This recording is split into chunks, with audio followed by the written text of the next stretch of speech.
Good morning everyone. আশা করি প্রত্যেকেই ভালো আছে। আজকে আমি একটি রিজনিং এর সহজ টপিক ডাইস নিয়ে আলোচনা করব।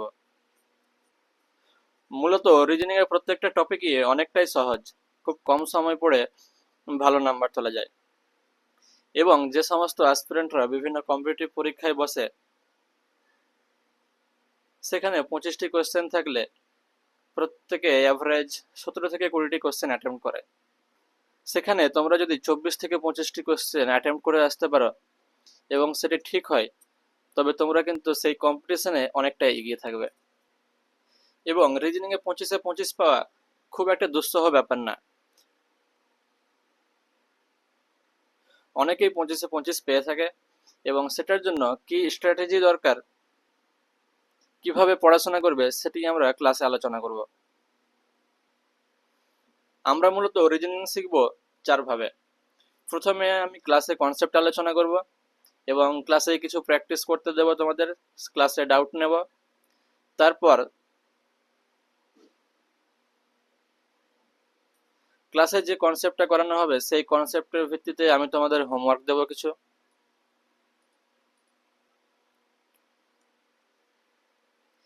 এবং এরপর তোমাদের যখন হোমওয়ার্ক কমপ্লিট হয়ে যাবে, তার পরের স্টেপে আমরা প্রিভিয়াস ইয়ার কোশ্চেন আলোচনা করব।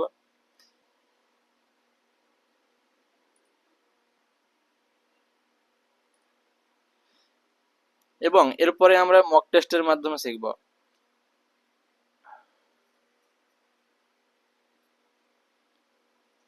অর্থাৎ টাইম ধরে ধরে প্র্যাকটিস করা। এবং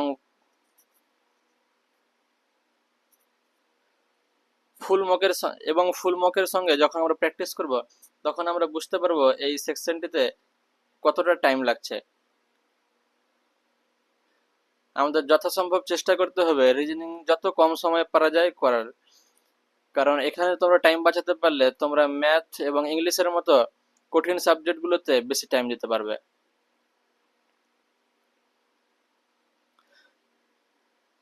তো চলো আজকের ক্লাসটি শুরু করা যাক।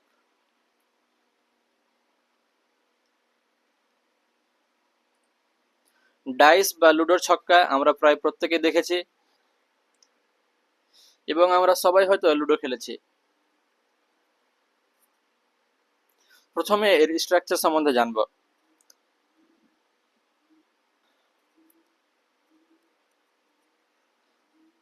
কারণ আমরা যেই জিনিসটা নিয়ে পড়াশোনা করছি, সেই জিনিসটা সম্বন্ধে যদি আমাদের বাহ্যিক এবং বিস্তারিত জ্ঞান না থাকে,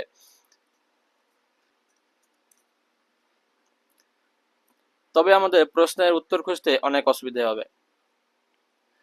ডাইস বা লুডোর ছক্কার গঠন হচ্ছে মূলত ঘনক আকৃতির।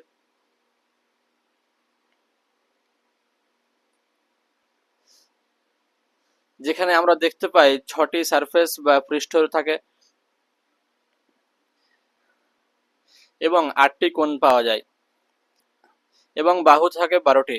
ঘনকের এই বেসিক ক্রাইটেরিয়া আমরা প্রত্যেকেই জানি। এবং এই গঠন থেকে কিন্তু এর আগে পরীক্ষায় সরাসরি কোশ্চেন এসছে, ম্যাথ সেকশনেও এবং রিজনিং সেকশনেও।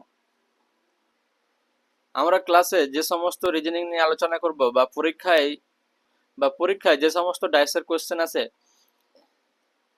সেই অনুযায়ী আমরা ডাইসকে 3টি ক্যাটাগরিতে ভাগ করতে পারি। প্রথমটি হচ্ছে ক্লোজ ডাইস, অর্থাৎ অর্থাৎ যে ডাইস বা লুডো ছক্কা নিয়ে আমরা লুডো খেলি, বা এরকম বদ্ধ আকৃতির। এবং একটি হচ্ছে ওপেন ডাইস। এই বদ্ধ ডাইসটিকে যখন আমরা সাইড বরাবর বিভিন্নভাবে কেটে খুলে দেব, তখন আমরা এইরকম আকৃতির বিভিন্ন গঠন দেখতে পাবো। এই রিলেটেড কোয়েশ্চেনও পরীক্ষায় আসে। এবং আর একটি হচ্ছে ল্যাঙ্গুয়েজ বা সিম্বল টাইপ। অর্থাৎ এখানে দেখতে পাচ্ছ অর্থাৎ এখানে দেখতে পাচ্ছ লুডো ছক্কার 6 দিকে বিভিন্ন নাম্বারিং করা থাকে। এখানে যেমন পুট দেওয়া রয়েছে, এখানে 5টি দাগ দেওয়া রয়েছে, অনেক সময় নাম্বারিং করে দেওয়া থাকে। আবার এই আবার এই নাম্বারিং এর পরিবর্তে বিভিন্ন সিম্বল বা অ্যালফাবেট দিয়েও কিন্তু কোশ্চেন হতে পারে। আশা করি ডাইস কয় প্রকার সেই নিয়ে তোমাদের কনসেপ্টটা ক্লিয়ার হয়েছে। এরপর আমরা চলে আসবো সরাসরি ক্লোজ ডাইসে। ক্লোজ ডাইসের আবার দুটো ভাগ হয়, একটি হচ্ছে স্ট্যান্ডার্ড বা আইডিয়াল ডাইস এবং আরেকটি হচ্ছে নন স্ট্যান্ডার্ড বা অর্ডিনারি ডাইস। স্ট্যান্ডার্ড ডাইসের মানে হচ্ছে যে সমস্ত ডাইসের অপোজিট সাইডের নাম্বারিং এর সমষ্টি হবে 7। অর্থাৎ এখানে একটি ডাইস তোমরা দেখতে পাচ্ছ, এখানে এক সাইডে দেওয়া রয়েছে পুট। ডাইসে কিন্তু নাম্বারিং ওয়াইজও থাকতে পারে, আবার এই ধরনের ডট ডট দিয়েও থাকতে পারে। তো যে সাইডটিতে 1 দেখতে পাচ্ছ তার অপোজিটে যদি 6 থাকে, অর্থাৎ 1 ও 6 এর সমষ্টি 7, এবং এই সাইডে দেখা যাচ্ছে 2 আছে, এর অপর সাইডে থাকবে 5। এই প্রকার ডাইসকে বলা হয় স্ট্যান্ডার্ড ডাইস, অর্থাৎ অপোজিট সাইডগুলির সমষ্টি হচ্ছে সর্বদা 7। আর এক প্রকার ডাইস আমরা দেখতে পাই, সেটি হচ্ছে নন স্ট্যান্ডার্ড ডাইস, অর্থাৎ এখানে অপোজিট সাইডগুলির সমষ্টি 7 না হলেও চলবে, অর্থাৎ 6 দিকে যে কোনো একটা নাম্বারিং বসিয়ে দিয়ে থাকতে পারে। এই স্ট্যান্ডার্ড ডাইস থেকে মূলত দুই প্রকার কোশ্চেন হয়। প্রথম টাইপের কোশ্চেনটি চলো আমরা দেখে নিই। এখানে একটি কোশ্চেন আছে, if this is standard dice then what will be the opposite side of 4। এখানে আমরা একটি ডাইসের 3টি সাইড দেখতে পাচ্ছি, একটি সাইডে রয়েছে 4, একটি সাইডে 5 এবং একটি সাইডে 6। আমরা ইতিমধ্যে পড়েছি স্ট্যান্ডার্ড ডাইসের শর্ত হচ্ছে দুটি অপোজিট সাইডের সমষ্টি 7 হবে। তাহলে একটি সাইডে যদি 4 থাকে, অর্থাৎ এই সাইডে 4 রয়েছে, তাহলে তার অপোজিট সাইড বা এই সাইডে 3 থাকতে হবে, তবেই সমষ্টি হবে 7। অর্থাৎ এখানে উত্তরটি হবে রাইট অ্যান্সার সি। এবার চলে আসি অপর একটি প্রশ্নে, which of the position can be seen in case of standard dice. অর্থাৎ এখানে 3টি ডাইস দেওয়া রয়েছে, এই 3টির মধ্যে কোনটি স্ট্যান্ডার্ড ডাইস নয়। দেখো, স্ট্যান্ডার্ড ডাইসের শর্ত হচ্ছে অপোজিট সাইডের সমষ্টি 7 হবে, কিন্তু আমরা যদি এখানে দেখতে পাই যে পাশাপাশি দুটি সাইডের সমষ্টি 7 রয়েছে, তবে সেটিকে আমরা নন স্ট্যান্ডার্ড বা নর্মাল ডাইস হিসেবে ধরব। এখানে দেখো 3টি ডাইস দেওয়া রয়েছে, এখানে 3 নম্বর ডাইসে একটি সাইডে দেওয়া রয়েছে 6, একটি সাইডে 5 এবং একটি সাইডে 2। এখানে দেখো 5 এবং 2 পাশাপাশি রয়েছে, অর্থাৎ এদের সমষ্টি হচ্ছে কিন্তু 7। তার মানে আমরা বলতে পারি এই 3টির মধ্যে এটি হচ্ছে একটি নন স্ট্যান্ডার্ড ডাইস। স্ট্যান্ডার্ড ডাইসের উপর মূলত এই দু প্রকারই কোশ্চেন হয়। এরপরে আমরা চলে আসব নন স্ট্যান্ডার্ড ডাইস বা অর্ডিনারি ডাইসে।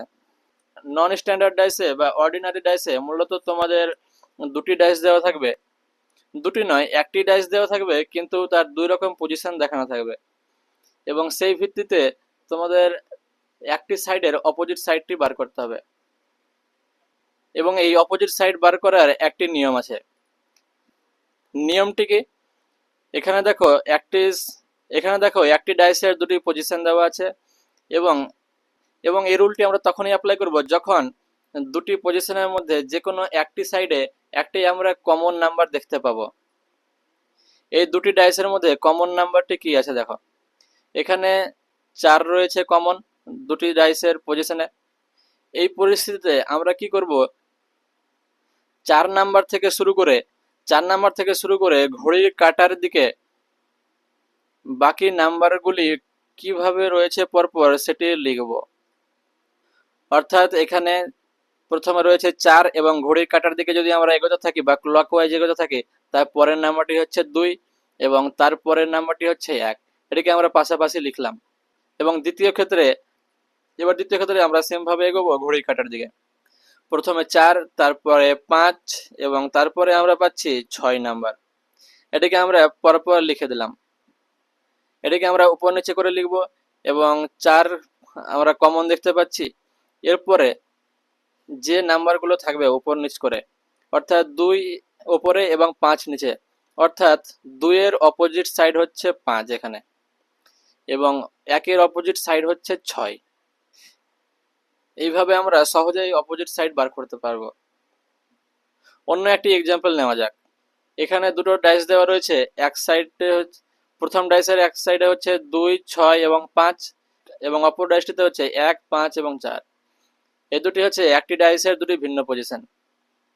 এখানে আমরা কমন দেখতে পাচ্ছি 2 ক্ষেত্রেই দেওয়া রয়েছে 5 নাম্বার, আমরা প্রথমে উভয় ক্ষেত্রে 5 লিখব এবং প্রথম ক্ষেত্রে ঘড়ির কাঁটার দিকে এগোবো এবং আমরা যে সমস্ত নাম্বারগুলি পাচ্ছি অর্থাৎ 5-এর পরে 6 এবং 6-এর পরে 2 সেগুলি পাশাপাশি লিখলাম এবং এর নিচে এই ডাইসটিতে ঘড়ির কাঁটার দিকে যেভাবে নাম্বারগুলি পাচ্ছি অর্থাৎ প্রথমে 5, তারপরে 1 এবং তারপরে 4, এইগুলিকে আমরা পাশাপাশি লিখব 5, 1, 4। তাহলে আমরা 6-এর নিচে পেলাম 1 এবং 2-এর নিচে পেলাম 4, অর্থাৎ আমরা এই থেকে সরাসরি বলতে পারি যে 6-এর অপোজিট হচ্ছে 1 এবং 2-এর অপোজিট হচ্ছে 4। চলো এই কনসেপ্টের ভিত্তিতে একটি কোশ্চেন করা যাক। দেখো এই কোশ্চেনটি এসছে CHSL এর 2024-এ। কোশ্চেনটি আমরা পড়ব।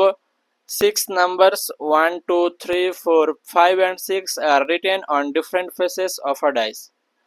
Two positions of this dice are shown in the following figure. Find the number on the face opposite to 4. অর্থাৎ একটি ডাইসের 6 দিকে 1 থেকে 6 পর্যন্ত নাম্বারিং করা আছে এবং তার দুটি পজিশন দেখানো হয়েছে। এখানে আমাদের কোশ্চেন করা হয়েছে যে সাইডটিতে 4 দেওয়া রয়েছে তার অপোজিট কি হবে। তোমরা কোশ্চেনটির অ্যান্সার আমাকে ঝটপট করে বলো। দেখো এক্ষেত্রে আমরা দেখতে পাচ্ছি দুটি পজিশনে একটি কমন নাম্বার হচ্ছে, সেটি হচ্ছে 2। অর্থাৎ আমরা ফর্মুলা অনুযায়ী 2 থেকে ঘড়ির কাঁটা যেদিকে চলে সেই অনুযায়ী এগোবো। অর্থাৎ এই ক্ষেত্রে আমরা যদি 2 থেকে শুরু করি তাহলে 2-এর পরে পাবো 1 এবং 1-এর পরে পাবো 3। অর্থাৎ এইভাবে আমাদের পরপর প্রাপ্ত সংখ্যাগুলি আমরা লিখব। এখানে 2, 1 এবং 3 পাশাপাশি লিখলাম এবং দ্বিতীয় ডাইসটিতে ঘড়ির কাঁটার দিকে যদি এগোই তাহলে আমরা প্রথমে পাচ্ছি 2, তারপরে পাচ্ছি 4 এবং তারপরে পাচ্ছি 6। এটিকে আমরা পাশাপাশি লিখলাম 2, 4 এবং 6 এবং পাশাপাশি লেখার পরে আমরা দেখতে পাচ্ছি 1 এবং 4 উপর নিচে আছে, অর্থাৎ 1-এর অপোজিট হচ্ছে 4 বা 4-এর অপোজিট হচ্ছে 1। এখান থেকে আমরা সরাসরি পেয়ে গেলাম অ্যান্সার হচ্ছে ডি। এবার ইনকেস পরীক্ষায় যদি নাম্বারিং দিয়ে কোশ্চেন না আসে, যদি সেখানে থাকে অ্যালফাবেট দিয়ে বা কোনো সিম্বল দিয়ে, তবুও কিন্তু আমরা সেম ভাবেই অ্যান্সারটি করব। এরপর চলে আসি দ্বিতীয় ফর্মুলাতে। যখন ডাইসের দুটি পজিশনে দুটি নাম্বার কমন থাকবে তখন কি করব। দেখো আমরা যদি চেষ্টা করি তাহলে আমরা একটি ডাইসের ম্যাক্সিমাম 3টি সাইড একসাথে দেখতে পাবো, তার বেশি সাইড আমরা কখনোই দেখতে পাবো না। অর্থাৎ এখানে দেখো একটি সাইডে রয়েছে 3 এবং একটি সাইডে রয়েছে 5, এর ডান সাইডে রয়েছে 6। তাহলে এবং দ্বিতীয় ডাইসটিতে এক সাইডে রয়েছে 4, এক সাইডে 5 এবং এক সাইডে 6, অর্থাৎ 5 এবং 6 এই দুটি সাইড কিন্তু আমাদের কাছে কমন আছে। তবে দেখো এই 5 এবং 6-এর একটি সাইডে যদি 4 থাকে এবং এই ডাইসটিতে 5 এবং 6-এর একটি সাইডে 3 আছে, তাহলে আমরা কি বলতে পারি যে সাইডটিতে 3 রয়েছে সেটি থাকবে ডাইসের এই দিকটাতে, অর্থাৎ যে সাইডে 4 রয়েছে তার অপোজিট সাইডে থাকবে 3। কারণ ম্যাক্সিমাম আমরা 3টি সাইডে একই ডাইসের ক্ষেত্রে দেখতে পাবো, তার বেশি পাবো না। এবার চলে আসি দ্বিতীয় এক্সাম্পলে। এখানে একটি ডাইসের পজিশন দেওয়া রয়েছে যেখানে এক সাইডে রয়েছে 3, 1 এবং 5 এবং অপর সাইডে রয়েছে এবং অপর ডাইসটিতে রয়েছে একটি সাইডে 6, 3 এবং 5। তোমরা এখানে দেখতে পাচ্ছ দুটি সাইড কমন রয়েছে, সেটি হচ্ছে 3, 5 এবং এখানে রয়েছে 3, 5। অর্থাৎ এই দুটি সাইড বাদে যে দুটি নাম্বার আমরা দেখতে পাবো সেটি হবে পরস্পরের অপোজিট।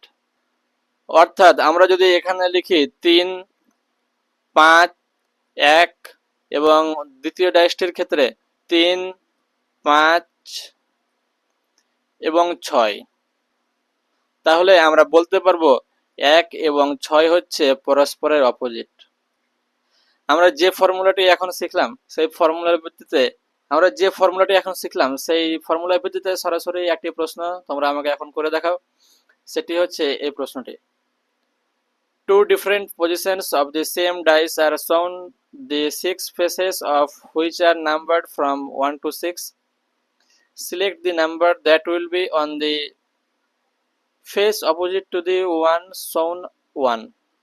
অর্থাৎ এখানে ডাইসের দুটি পজিশন দেওয়া রয়েছে এবং যে সাইডটিতে নাম্বারিং করা আছে 1, অর্থাৎ এই সাইডটি এই 1 এর অপোজিটে কোন নাম্বার থাকবে সেটি তোমরা বার করে বলো। দেখো আমরা দেখতেই পাচ্ছি এখানে দুটো সাইড কমন রয়েছে দুটি ডাইসে, একটি হচ্ছে 3, একটি 2 এবং এখানে হচ্ছে 3 2। তাহলে 3 ও 2 বাদে যে দুটি নাম্বার রয়েছে, প্রথমটিতে রয়েছে 4 এবং দ্বিতীয়টিতে রয়েছে 1, তাহলে আমরা সরাসরি বলতে পারবো 4 এবং 1 হচ্ছে পরস্পরের অপোজিট। এবং এই কোয়েশ্চেনটি কিন্তু দেখো সিজিএল টায়ার 1 2023-এ এসছে, অর্থাৎ এই ফর্মুলার ভিত্তিতে তোমরা সহজে কিন্তু 2 নাম্বার পেয়ে গেলে। তাহলে আমাদের সঠিক অ্যান্সার হচ্ছে এখানে এ। চলে আসি পরে আরেকটি কনসেপ্টে। এখানে হচ্ছে রুল 3, যেখানে আমরা দেখব দুটো পজিশন দেওয়া থাকবে ডাইসের এবং দুটো পজিশনের মধ্যে কোনোটাতেই কোনো কমন নাম্বার পাওয়া যাবে না। সেক্ষেত্রে আমরা অপোজিট নাম্বার কিভাবে বার করব। দেখো আমি বলেছি ইতিমধ্যে যে আমরা একটি ডাইসের ম্যাক্সিমাম 3টে সাইড একসাথে দেখতে পারবো চেষ্টা করলে। দেখো এখানে প্রথম ডাইসটিতে একটি সাইডে দেওয়া রয়েছে 3, 5 এবং 6, অপর সাইডে 2, 5 এবং 1। এখানে যদি আমরা একটি ঘনক কল্পনা করি,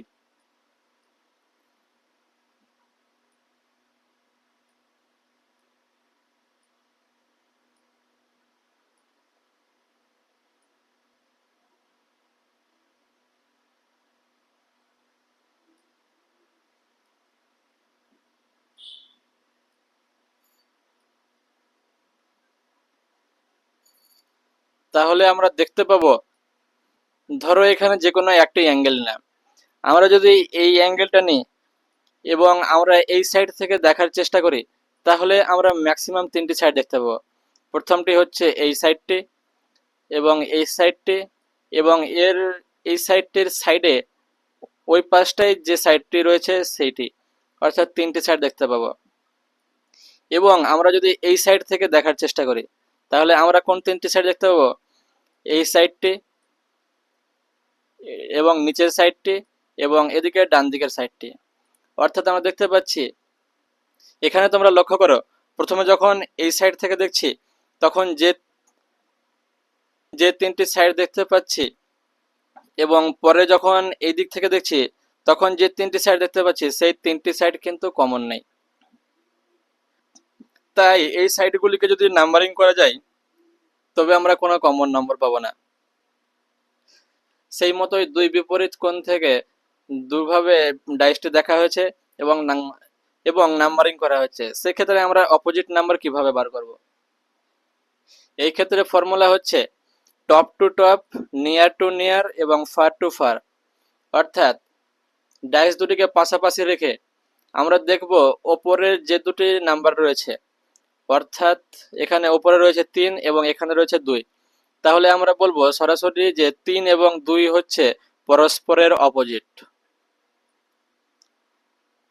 এরপর আমরা দেখব পাশাপাশি কি নাম্বার রয়েছে। এখানে 6 এর পাশাপাশি রয়েছে 4, অর্থাৎ আমরা বলবো যে 6 এর অপোজিট হচ্ছে 4। এবং আরেকটি হচ্ছে ফার টু ফার, অর্থাৎ যে দুটি সাইড পরস্পর থেকে দূরে রয়েছে বা বিপরীত দিকে রয়েছে মুখ করে। এখানে দেখো 5 এবং এখানে 1 পরস্পর থেকে দূরে রয়েছে, অর্থাৎ 5 এবং 1 আমরা বলবো যে পরস্পরের অপোজিট। ড্যাশের কোশ্চেনগুলি এরকমই, খুব সহজ, অর্থাৎ সহজ ফর্মুলা দিয়ে আমরা সহজেই কোশ্চেনগুলো সলভ করে নিতে পারবো। এবার আরেকটি এক্সাম্পল দেখা যাক। এখানে দুটি ডাইসের পজিশন দেওয়া রয়েছে। এক্ষেত্রে আমরা দেখতে পাচ্ছি এখানে ওপরে রয়েছে 3 এবং দ্বিতীয় ডাইসটিতে ওপরে রয়েছে 6। তাহলে আমরা বলতে পারবো সরাসরি যে 3 এবং 6 হচ্ছে পরস্পরের অপোজিট। এবং আরেকটি ছিল যে নিয়ার টু নিয়ার, অর্থাৎ পাশাপাশি যে দুটি নাম্বার থাকবে সেটি হবে পরস্পরের অপোজিট। অর্থাৎ এক্ষেত্রে 1 এবং 2 হবে পরস্পরের অপোজিট। এবং যে দুটি নাম্বার দূরে রয়েছে, অর্থাৎ 4 এবং এক্ষেত্রে 5, দুটি পরস্পর থেকে দূরে রয়েছে, তাহলে 4 এবং 5 হচ্ছে পরস্পরের অপোজিট। চলো এই সিম্পল কনসেপ্টের ভিত্তিতে আমরা একটি প্রশ্ন করি। তোমরা এই ডাইসটির ক্ষেত্রে বলে দেখাও যে একের অপোজিট কি হবে, বা তোমরা প্রত্যেকটি সাইডের অপোজিট পরপর বলে দেখাও আমাকে। অ্যাজ ইউজুয়াল ফর্মুলা অনুযায়ী আমরা দেখতে পাচ্ছি প্রথম ডাইসটিতে ওপরে রয়েছে 1 এবং দ্বিতীয় ডাইসটির উপরে রয়েছে 2, এবং এই দুটি পজিশনেই কিন্তু কোনো কমন নাম্বার নেই। তাহলে আমরা সরাসরি বলবো একের অপোজিট হচ্ছে 2। পাশাপাশি যে দুটি সাইড রয়েছে অর্থাৎ 6 এবং 5, তাহলে আমরা বলবো যে 6 এবং 5 হচ্ছে পরস্পরের অপোজিট, এবং 4 ও 3 দেখা যাচ্ছে পরস্পর থেকে দূরে রয়েছে, তাহলে আমরা বলবো যে 4 এবং 3 হচ্ছে পরস্পরের অপোজিট। তোমরা আশা করি কনসেপ্টগুলো বুঝতে পেরেছো এবং তোমাদের কোনো প্রবলেম হয়নি। যদি তোমাদের কোনো প্রবলেম হয়ে থাকে তোমরা কমেন্ট বক্সে জানাও, আমি ধীরে ধীরে সবার উত্তর দেব। এবং ডাইসের পরবর্তী কনসেপ্টগুলো অর্থাৎ ওপেন ডাইস এবং সিম্বল বা অ্যালফাবেটিক্যাল যে সমস্ত কোশ্চেনগুলো রয়েছে সেগুলি আমরা পরবর্তী ক্লাসে আলোচনা করব। ক্লাসটা এখানেই শেষ করলাম। সবাই ভালো থেকো। Good bye.